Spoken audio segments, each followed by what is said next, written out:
Alright, so July 1st approaches, and as much as I want to take Mr. Board, which is right underneath the lighting, let me see if I can get it without getting the lighting.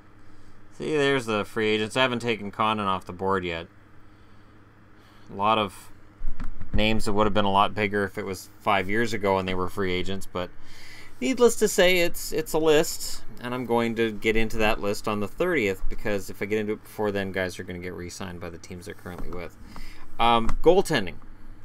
So if your team needs a goaltender, and I'm looking at you, Philly, Winnipeg, and these guys, this is not really a great free agent market for goaltenders. You've got Steve Mason, who's inconsistent. Great guy. Capable of playing fantastic. I said recently, he reminds me of Brian Boucher. Boucher had 5 shutouts in a row. And yet it was still kind of an iffy campaign for him that season. You have Ryan Miller, very good goaltender. Best days are behind him. I'm not arguing that they're not. Can play a backup role, can play 40 games in a season if he has to. I wouldn't want to see him go much beyond that at this stage, but very good goaltender. Wish him the best as a fan of these guys. You got Brian Elliott, coming off of a tale of 2 seasons, really. He wasn't very good at the start of the year. Johnson had to come in and save Calgary's bacon. And then Elliott came in and was great leading up to the playoffs. And in the playoffs, things kind of went south for Elliott again, and he got pulled in the last game of the season. But it wasn't his fault they lost the series, because when you get swept, there's a lot of blame to go around. So you don't know what you're getting with Elliott. Condon just got pulled off the market. Ottawa, 3 years, $7.2 million. Good job, Ottawa Senators. I have no issues with the Senators this summer. I know that's weird for people who've been around since last summer, but I have no issues with the Senators at this stage. Bernier. Bernier gets a lot of flack. Bernier gets a lot of flack based on a lot of things. And while I agree he's not an ideal, fantastic, top-notch goaltender, he's a good goaltender. And I think he's better than a lot of people give him credit for. He had a good season in Anaheim. He got a break from that fishbowl in Toronto. I think in the right circumstance, I think he can flourish. I think, honestly, he's younger than most of the guys on this list. I think he's the youngest on the list, unless Condon's younger than he is, and Condon just got pulled off. I guess Nelson could be younger. But Bernier's not an old guy. He's still young enough to rediscover his goaltending and become a goaltender. Remember, Tim Thomas was in his 30s when Boston gave him his chance. And when Boston gave him his chance, I was one of the few that said, finally. A lot of the people, including the Boston Bruins, every time Tim Thomas had a shot at being the starter, they'd be like, oh, we've got to find somebody better than this. And they go out and bring in somebody else. Manny Fernandez. I'm like, really? Fernandez? Vote Thomas. Oh, Raycroft's. No. Thomas. Because every time I watched Thomas, he was fantastic, but there was a feeling that he was old. And because of his age, because he'd never been a starter, he was never going to be a very good starter. So just keep him as a backup. Bernier kind of reminds me of that situation. And that Bernier, when I've watched him, he's talented. He did not play very well when he showed up in the playoffs. But again, you can blame a goalie because he's the last guy that's near that puck. But the guys in front of him aren't playing very well. It's what happens. And Nashville took Anaheim apart in those playoffs. Which brings us down to Chad Johnson. Johnson's a very good goaltender. I like Johnson a lot. I like him as a backup. I like him as a fill-in starter. I don't like him as a full-time starter. So he's going to get one of the many open backup jobs around the NHL. And Nelson. Nelson in Buffalo. They re-signed Ullmark, which I guess means that Nelson's on his way out the door. Because I'm pretty sure Ullmark would have to clear waivers this fall, and I doubt he would. Somebody would claim him. So, where do they go? Well, if you're a Canadian fan, I mean, Toronto needs a backup, right? You could get Bernier. No. Johnson would be a decent fit for Toronto as a backup. Because Anderson, I think, gets tired at times. And I think he needs more of a break than he had this year with McElhinney as the backup. And I think Babcock would have more faith in Johnson than he had in McElhinney. Vancouver, if Miller moves on, I mean, Mason looks like he's headed to Winnipeg.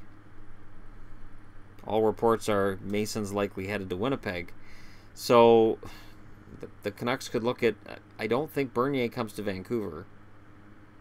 Be interesting if he did. And, of course, before I go any further, I know I've talked about how they don't need to, they can just go with Bachman and Markstrom. I really don't think that's going to happen.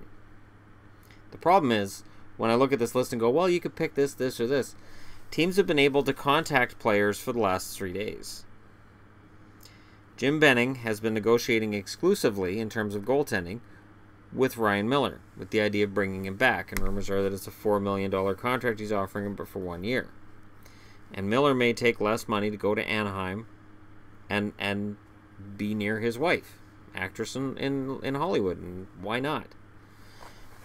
And it's an interesting idea that the Canucks could leave themselves without a goaltender, but maybe they can acquire one. Is Washington willing to trade Grubauer? Because they've re-signed Copley. So is he going to be the backup, and is Grubauer on his way out of Washington? Grubauer's stats will be a little bit inflated playing in Washington. I know that. I know they take a hit in Vancouver. But there's something about that. And of course, there's Lack, who may be on his way out of the NHL. But it'd be great to see him back in Vancouver, just because Lack and Markstrom are good friends in real life. And they were teammates before the Canucks. And it'd be nice to see them teammates again with the Canucks. And, you know, I don't expect the Canucks to be much of anything. It would be great to see two goaltenders that really enjoyed each other and had fun. And they could have some kind of a competition. Who can lose by the least? Like, you know, they seem like the kind of guys who at least would be able to have fun despite a team struggling. And you need that in the locker room, and you need that on the ice. So, and again, in terms of Winnipeg, if you bring in Mason, well, what does that do to Hellebuck? Hellebuck's the guy that took a lot of heat, and rightfully so. But Winnipeg's had a lot of goaltenders taking a lot of heat. So either Cheveldayoff can't figure out who a good goaltender is. He's just clueless. Or the defense has been really bad in Winnipeg and makes the goaltending look worse than it is. Now, if the goaltending looks worse than it is, then Mason's not really going to make a big difference for Winnipeg. If it's Cheveldayoff, you should be concerned about Mason coming in, because he may be seeing something that's better than what it really is. So, it's not a great market for goaltenders, but the funny thing is, it's not a great market for anything. You know, it's out there now that Brendan Smith's signing a four-year, $4 million a year contract to stay with the Rangers. What does that do to Shattenkirk's asking price? Because the Rangers need to put a team on the ice, and they can't just sign guys and then just give Shattenkirk whatever he wants. So, I don't think it's as cut and dried as a lot of people think it is that Shattenkirk's going to the Rangers. At the very least, Shattenkirk may end up having to take less money than he wants in order to play for the team that he wants. And we're going to see that this summer, I think. Another thing I want to say, though, too. When I use thumbnails for my videos, I always, do Google search. I try to use an image that's either something sort of fun, or I try to find something that's old. Like when I did the Solani Korea going into the Hall, I'm like, I'm going to use the best image I could find. And the best one I could find was of that hideous Ducks jersey they wore with the mighty wing crashing up through the ice, his fist in the air. And the fact that those guys ever had to wear that jersey at all is reason enough to put them in the Hall of Fame. That whole team should be in the Hall of Fame for having the guts to go on the ice wearing that hideous monstrosity.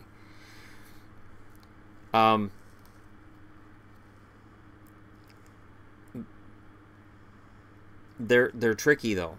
And I do intend to, over the summer, with my thumbnails, try to make them more my own than they have been. It's the lazy way to go. But I would like to report as well, and I think it's TSN. Let me just double check. I do think it's TSN.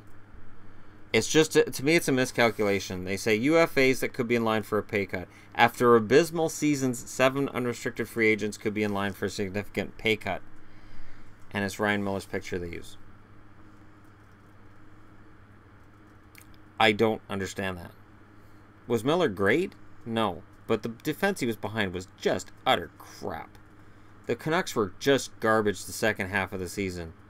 And I just find it weird that they're saying several after abysmal seasons, putting it that way. It's one of those small things. It's one of, it's sort of, And it's fine. People can say I'm a homer and it's just because I cheer for these guys. But there's more to it than that. An abysmal season, pay cut. I don't know how many of these guys had abysmal seasons. In a lot of cases, just guys get older. So their totals drop. I look at Joe Thornton. And Joe Thornton's been a Warrior for ages. He's probably going to have to take a pay cut. He may not get the term he wants. Rumor says that he wants 3 years. His point totals dropped to 50. I know he had 43 assists, which is nothing to sneeze at, but he had 7 goals, and a few of those were empty netters. So, Thornton's slowing down. So if he gets a pay cut, that's why. That's not an abysmal season. And it's that kind of thing that I look at and I say, well, wait, and I'll ask you guys this. Does that qualify as clickbait? Abysmal seasons. Does that qualify as clickbait? Because I look at let me just look at the guys on the wall here. Shattenkirk, he had a good year. Verbaut had a great year. Radulov had a good year. Thornton, good year considering his age. Gagne, great year. Williams, decent year. Vanek, good year.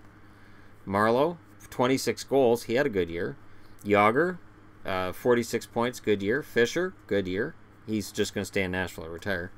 Hansel had a good year. I mean, it doesn't show as much because when he went to Minnesota, the results weren't what people expected, but he had a good year. Versteeg had a very good year for Calgary. Bonino, good year for Pittsburgh, although I think he's overrated in free agency. Markov wants 2 years, $12 million. I can't see Montreal giving him that. Jordan Wheel, he's going to get more than what he deserves because he played 23 games and had 8 goals, so it gives a perception that he's a 25-goal scorer when he hadn't shown that before this past season. In goal, you got Mason. He had an okay season. He'll get a bit of a pay cut. Miller, he'll take a pay cut, but he's making $6 million. The Canucks overpaid him when they brought him in.